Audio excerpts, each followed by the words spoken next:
Hello friends, कैसे आप सभी लोग। आई होप आपने मेरी सारी पुरानी वीडियोस देखे होंगे जिसमें हमने आपको फंडामेंटल्स ऑफ पार्टनरशिप के फॉर्मेट और उसके सारे क्वेश्चंस एक से लेकर क्वेश्चन नंबर 5 हम सॉल्व कर चुके हैं। आप प्लीज हमारा फॉर्मेट देखिए जिससे आपको सारे कंटेंट क्लियरली हो जाएंगे। ठीक है, आज हम क्वेश्चन नंबर 6 स्टार्ट करेंगे। तो चलिए बिना टाइम वेस्ट किए क्वेश्चन नंबर 6 को सॉल्व करते हैं।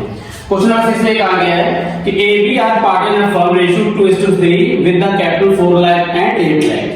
ए ने कैपिटल लगाई 4 लाख, बी ने लगाई 8 lakh. Each partner entitles 10% interest on capital. हर पार्टनर को 10% इंटरेस्ट ऑन कैपिटल मिलेगा। यहां तक बात क्लियर है। अब बेटा यहां ध्यान रखिएगा, B is entitles a commission 10% on net profit remaining after deducting interest on capital but before charging any commission. अब अगर बी की बात आपको समझा दें, बी का जो कमीशन निकालना है हमको, बी का जो हमें कमीशन निकालना है उसके बारे में ये कहा गया है कि बी किस पे कमीशन लेगा, बी किस अमाउंट पर कमीशन लेगा। तो प्रॉफिट की अमाउंट से कह रहा है बी को कमीशन देना है, प्रॉफिट के अमाउंट से आपको इंटरेस्ट ऑन कैपिटल के अमाउंट को माइनस कर देना है। प्रॉफिट के अमाउंट से इंटरेस्ट ऑन कैपिटल के अमाउंट माइनस कर देना है, जो वैल्यू आएगी आपको उस पे कमीशन देना है बी का। ठीक है, तो यहां क्या करेंगे, फिर से रिपीट करिए। B is entitled commission 10% on the net profit remaining after deducting interest on capital but before charging any commission. B का कमीशन के बारे में कहा गया है कि हम बी का कमीशन प्रॉफिट से इंटरेस्ट ऑन कैपिटल को लेस करने के बाद जो वैल्यू आएगी उस पे निकालेंगे। अब आइए ए के कमीशन की बात सुनते हैं। A is entitled 8% of net profit after deducting interest on capital after charging all commissions। B का कमीशन आप लोगों को क्लियर हो गया होगा। अब A के कमीशन की बात करते हैं कि A किस अमाउंट पर कमीशन लेगा। तो A के कमीशन की बात निकालने से कहा गया है प्रॉफिट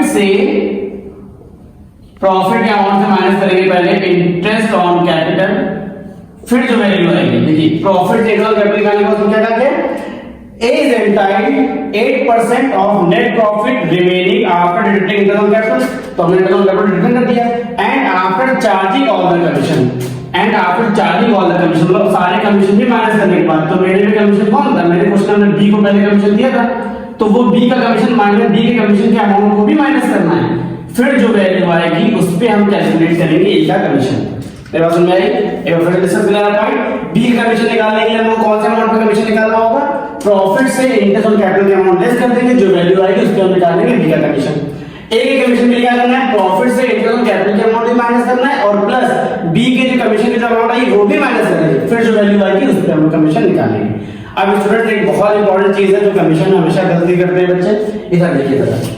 अगर किसी को कमीशन देने के लिए दो वर्ड आए, एक बार आफ्टर आया है, एक बार बिफोर आया है। इसी स्टेटमेंट हम देखते हैं, लिखा है B is entitled commission on net profit after deducting interest on capital but before charging. तो बी के स्टेटमेंट में आफ्टर और बिफोर दोनों वर्ड आए हैं। तो जब आफ्टर और बिफोर वर्ड आएंगे तो सिंपल परसेंटेज निकालते हैं कमीशन निकालने के लिए, अमाउंट इनटू 100 अपॉन 1% अपॉन 100। लेकिन अब ए का कमीशन निकालने के लिए क्या बनता है कि अगर दो बार आफ्टर वर्ड आए किसी स्टेटमेंट में कमीशन निकालने के लिए, अगर दो बार आफ्टर वर्ड आया है तो हम ऐसे करेंगे amount into 100 upon 100 plus percentage. इस क्वेश्चन में हमको ए के कमीशन में दो बार आफ्टर वर्ड आया है तो हमें ए में नीचे 108 रखना होगा। अगर दो बार आफ्टर वर्ड आता है तो परसेंटेज को नीचे हम लोग ऐड कर देते हैं ऊपर से, यहाँ पर 10 अपॉन 100 रहेगा। अगर यहाँ पर होगा तो 10 अपॉन 110 हो जाएगा। मेरे पास में आएगी। अगर दो बार आफ्टर वर्ड आता है तो परसेंटेज की जो वैल्यू दी होगी, जो डिजिट दी होगी वो यहाँ 100 में प्लस करनी होती है। ये हो गया क्वेश्चन। अब आइए इस तरीके से सॉल्व करते तो आपको पूरा तरीके से क्लियर हो जाएगा। अब इसको सॉल्व करते हैं। तो फ्रेंड्स आइए देखते हैं इस क्वेश्चन को किस तरीके से सॉल्व करेंगे। सबसे पहले हम बाई लिखेंगे, बाई बैलेंस बीडीकेट साइड और इसमें अमाउंट लिखेंगे प्रॉफिट की। तो क्वेश्चन में हमको प्रॉफिट दिया है, the profit for the year calculating of interest on capital rupees 6 lakh, हम उसको यहां पर मेंशन कर दिया है। अब अगर आपने मेरा फॉर्मेट देखा होगा तो आपको पता है डेबिट क्या है, debit will pay to interest on capital. तो मेरे पार्टनर कौन है, ए और बी है। ए की कैपिटल कितनी है 4 लाख, 4 लाख में 10% निकाला 40,000 आ गया। बी का अमाउंट है 8 लाख, 8 लाख में 10% निकाला 80,000 आ गया। यहां तक तो बिल्कुल क्लियर है। अब कमीशन देखिएगा किस तरीके से निकालेंगे। अब लिखा है B is entitled commission 10% on net profit remaining after deducting interest on capital but before charging any commission. तो ध्यान रखिए स्टूडेंट, मैं समझ नहीं आएगा। टू कमीशन हम किसको दे रहे हैं, बी का निकालने जा रहे हैं। किसका निकालने जा रहे हैं, बी का निकालने जा रहे हैं। तो किस अमाउंट पर निकालना है, कहा जा रहा है बी को कमीशन मिलेगा प्रॉफिट के अमाउंट से इंटरेस्ट और कैपिटल के अमाउंट को माइनस करते हैं, उस जो वैल्यू आएगी उस पे। तो वहां प्रॉफिट कितना है 6 लाख है, देखिए सामने यहाँ पर 6 लाख का प्रॉफिट था मेरा। इंटरेस्ट ऑन कैपिटल कितना है टोटल 1,20,000 माइनस कर दिया, कितनी वैल्यू आ गई 4,80,000। तो 4,80,000 पे हम बी को कमीशन देंगे। मेरी बात से बहुत ध्यान समझिए, यहाँ पे ध्यान देने वाली है कि कह रहा था कि प्रॉफिट से इंटरेस्ट ऑन कैपिटल के अमाउंट लेस करने के बाद जो अमाउंट है उसमें कमीशन दे रहे हैं, तो हमने प्रॉफिट से इंटरेस्ट ऑन कैपिटल के अमाउंट को लेस कर दिया, वैल्यू आई 4,80,000। हम इसमें कमीशन दे रहे हैं, कितने परसेंट देना है 10%। अब इसमें ध्यान देंगे, हमने यहाँ 10 लिखा और यहाँ कभी 100 लिखा जाएगा, कभी 110 लिखा जाएगा। मतलब कभी यहाँ पे 100 में परसेंटेज ऊपर वाली जोड़ना पड़ेगी और कभी जोड़ना नहीं पड़ेगी। तो यही जो हम समझाना चाह रहे हैं कि कब जोड़ेंगे और कब नहीं जोड़ेंगे। तो देखिए, अगर पूरे स्टेटमेंट में एक बार आफ्टर और एक बार बिफोर वर्ड आया है तो हम नीचे 100 रखेंगे, ठीक है। और अगर दोनों बार आफ्टर वर्ड आया है तो हम नीचे 100 में ऊपर वाली वैल्यू को प्लस कर देंगे। अच्छा, जब बी का जो कमीशन निकालना है तो उसमें हमने कुछ निकाल दिया, उसने कहा कि एक बार आफ्टर दिया है और एक बार बिफोर दिया है। आप उसे फिर से पढ़िए। B is entitled a commission 10% on net profit after deducting interest on capital but before charging। मतलब आफ्टर बिफोर आए तो हम लोग नॉर्मली नीचे क्या रखेंगे 100 रखेंगे। सॉल्व करेंगे इसको, इसकी वैल्यू आ जाएगी 48,000। अब चलिए ए का कमीशन निकालते हैं। बहुत ध्यान देंगे स्टूडेंट, ए का कमीशन किस तरीके से निकालना है। A is entitled a commission 8%। A commission कितना देगा 8% देगा on net profit after deducting interest on capital and after charging all the commission। तो देखिए A की कमीशन में दो बार आफ्टर बढ़ाया है, तो यानी कि हम लोग ये बात बता देंगे कि इसमें A में 8% कमीशन निकालना, तो नीचे 100 रखेंगे, 100 में इसको जोड़ देंगे यानी कि 108 रखेंगे। आप लोग ये समझा के हो कब नीचे 100 में परसेंटेज जोड़ेंगे कमीशन निकालना टाइम, कब नहीं जोड़ेंगे। आफ्टर बिफोर है तो नीचे 100 रखेंगे, आफ्टर है तो परसेंटेज नीचे ऐड करेंगे। अब ए का कमीशन निकालने का रहता है कि ए को कमीशन उस अमाउंट में मिलेगा, हमें प्रॉफिट के अमाउंट से इंटरेस्ट ऑन कैपिटल को तो माइनस करना ही है, प्लस जो कमीशन की वैल्यू आई है वो भी माइनस करना है। चलिए आइए देखते हैं सॉल्व करेंगे। प्रॉफिट की अमाउंट कितनी थी 6 लाख, इंटरेस्ट ऑन कैपिटल की अमाउंट कितनी थी 1,20,000, उसको माइनस करेंगे तो सेम वही वैल्यू आ जाएगी जो कि बी के टाइम पे निकालने टाइम आई थी 4,80,000। अब ये भी माइनस करना है जो कमीशन आया 48,000 का, तो वैल्यू कितनी आ जाएगी 4,32,000 रुपए की वैल्यू आ जाएगी। हम इसको यहां पे रखेंगे।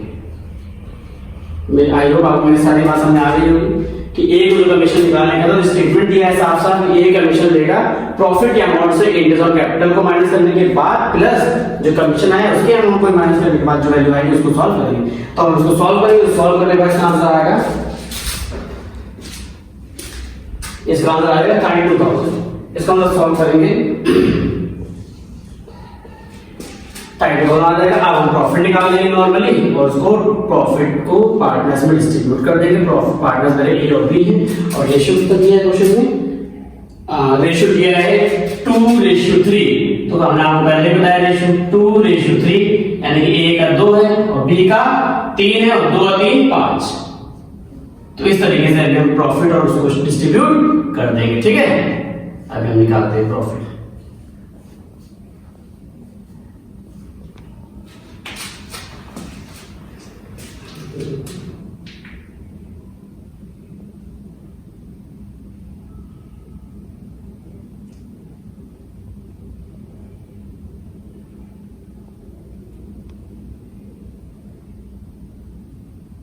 तो प्रॉफिट हमारा आ गया स्टूडेंट 4 लाख। 4 लाख हमारा प्रॉफिट आ चुका है।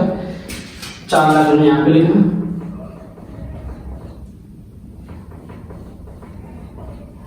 सॉल्व करेंगे तो ए का आ जाएगा 1,60,000, ए का प्रॉफिट आएगा 1,60,000 और बी का आ जाएगा 2,40,000 और टोटल हम बाहर अमाउंट दिखा देंगे कितना हमारा टोटल प्रॉफिट है। टोटल प्रॉफिट हमारा कितना आया है 4 लाख और ये तो बैलेंसिंग आपको पता ही है किस तरीके से करना है। 6 लाख और